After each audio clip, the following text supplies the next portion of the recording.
Coucou les amis, c'est Nat. J'espère que vous allez bien, que votre été se passe très bien pour chacun d'entre vous, chacune d'entre vous. Alors aujourd'hui, je vous retrouve pour la guidance du milieu de semaine avec l'oracle de Mercure d'Alcide de Nathanaël que je viens de recevoir. Hier, j'ai fait mon tirage interview. Je me suis aussi fait un tirage que j'ai trouvé juste bluffant. J'avais envie de l'utiliser aujourd'hui pour cette guidance du milieu de semaine. Voilà. Donc je suis accompagnée de ma pierre de lune noire. Alors hier, il y a eu une pleine lune en Capricorne, dont les énergies sont très très fortes aujourd'hui, je trouve. Voilà, bon, personnellement, ces énergies sont plutôt positives. Je m'attendais à être davantage tiraillée. Alors, je n'ai pas été bien avant la pleine lune. Pendant 3 jours, j'ai été très très très très mal. Ce matin, je me sens bien. Bon, il faut dire aussi que j'ai eu le soin lunaire d'Antoinette Charbonnel, donc je pense que ça a dû certainement faire son effet. Et ce matin, je me sens bien. Donc voilà, je voulais partager ça avec vous avant de faire le tirage. Alors on va tirer une carte de l'oracle de Mercure.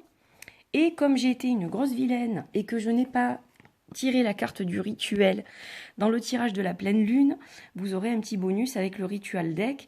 J'ai complètement oublié en fait, voilà, ça arrive. Donc on va se faire la carte rituelle aujourd'hui puisqu'on est encore dans ces énergies lunaires. Alors, je vais sortir le magnifique oracle de Mercure de sa boîte. Voilà, ça y est. Et donc, on va mélanger et tirer une carte, hop, qui est la carte de la demeure. Alors la carte de la demeure, déjà, bon, évidemment, elle va représenter des 4 murs, hein, comme vous voyez. Elle représente quelque chose de stable pour moi. Alors là, je le lis à l'intuitif. Je ne me sers pas du livre. C'est vraiment un tirage intuitif. Le livre est super, mais ça, je vous en parlerai pendant la review. Mais là, j'ai envie de vous faire un tirage intuitif. Après, ça peut rejoindre aussi, évidemment, ce qui est dit dans le livre.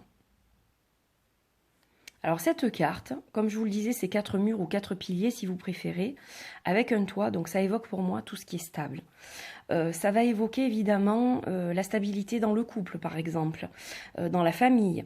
Ça peut vouloir dire qu'on a besoin de se rapprocher des siens, de sa famille, fratrie par exemple, ou père et mère, grands-parents, parce qu'on a des soucis et qu'on a besoin de partager avec eux, on a besoin d'être conseillé par ces gens-là, ces gens qui nous connaissent bien et qui, la plupart du temps bien sûr, sont proches de nous. Ça peut évoquer aussi, je pense, le travail chez soi, la demeure, parce que ça représente le foyer, la maison, mais ça peut représenter également, si on est travailleur indépendant, le fait de travailler chez soi. Voilà, donc on va peut-être être plus amené à faire du télétravail, par exemple, si on est en entreprise, ou alors on va avoir peut-être plus de travail si on travaille déjà de chez soi. Dans tous les cas, c'est une énergie qui est très positive. Elle va évoquer la protection, hein. On a ce toit sur la tête qui nous protège. Ça va évoquer aussi le fait d'être enfermé peut-être. Alors c'est pas un enfermement négatif, simplement ça peut parler d'introspection, d'être avec soi, de communiquer avec soi-même en fait. Besoin de se mettre en retrait, de s'enfermer chez soi, d'être un peu plus casanier pour pouvoir réfléchir au plan d'avenir, etc. C'est vraiment comme ça que je le ressens. Alors évidemment, vous avez des mots-clés, comme vous le voyez. Donc oui, ça va évoquer le foyer. Oui, ça va évoquer la famille, évidemment. La protection, comme je vous l'ai dit. Fondation, base solide, l'introspection. Voilà, c'est vraiment comme ça que je ressens cette carte. Donc, écoutez, ce sont des énergies quand même assez positives pour moi. Donc, attendez-vous à des rapprochements familiaux, des rencontres, des célébrations peut-être. Attendez-vous eh bien, à rencontrer quelqu'un qui aura les mêmes envies que vous, peut-être aussi, au niveau sentimental. Voilà, ça peut évoquer toutes ces choses-là en fait. Donc, ça, c'est la première chose, c'est notre carte pour les énergies du milieu de semaine, qui se stabilise effectivement une fois cette pleine lune passée. Ah, fichtre, on la voit pas en entier. Allez, la carte du rituel maintenant. On va voir ce qu'on vous conseille, ce qu'on nous conseille de faire. Hop, alors lui c'est un gros jeu. J'en ai plusieurs, donc on va recommencer. Hop, hop, hop, hop. Hop.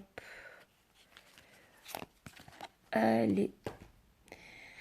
Alors, on a la carte des bougies noires. Donc, c'est associé à l'élémentaire, à la couleur noire, au chakra racine, comme vous le voyez. Alors là, on va vous parler d'ancrage. Donc, c'est bien ça, c'est bien la demeure, hein, l'ancrage. L'ancrage, se sentir plus stable, faire des démarches pour retrouver l'harmonie, pour retrouver la stabilité. Là, on en a besoin, il faut persévérer. Alors, on a peut-être des énergies négatives qui gravitent autour de nous, il faut se protéger de ces énergies. Comment se protéger ? En faisant des rituels d'ancrage, en travaillant sur le chakra racine et même le chakra de l'étoile de la Terre, je dirais, qui est 30 cm à peu près en dessous de vos pieds. Ça va vous permettre de retrouver vraiment un ancrage dont vous avez besoin pour pouvoir se sentir davantage stable et continuer à avancer en fait. Donc ça, c'est très important. Si vous avez des bougies noires, eh bien, vous pouvez tout à fait faire un rituel lunaire en utilisant une de ces bougies. Si vous n'en avez pas, à ce moment-là, eh bien, vous pouvez travailler avec la couleur noire, je vous dis sur le chakra étoile de la Terre, avec des pierres sombres, comme la tourmaline, la pierre de lune noire, éventuellement la labradorite aussi quand même, je pense. Voilà, les pierres aussi pourront tout à fait vous aider dans vos rituels. Donc voilà, pour cette semaine, les cartes qui sont tirées et qui nous apportent stabilité donc plutôt. Donc si on traverse des choses un peu tumultueuses en ce moment, eh bien on va retrouver un peu de stabilité et ça fera du bien. Voilà, donc j'espère que j'ai été claire, hein. Je viens de me réveiller, excusez-moi, j'ai même pas pris mon petit déjeuner encore. Je voulais faire ça en priorité, voilà, pour pas la faire trop tard. Donc je vous fais de gros bisous, merci encore une fois de suivre cette guidance. Et puis je vous retrouve bientôt pour la guidance du dernier quartier lunaire. Voilà. Je vous embrasse et je vous dis à très vite. Bye bye les amis, prenez soin de vous.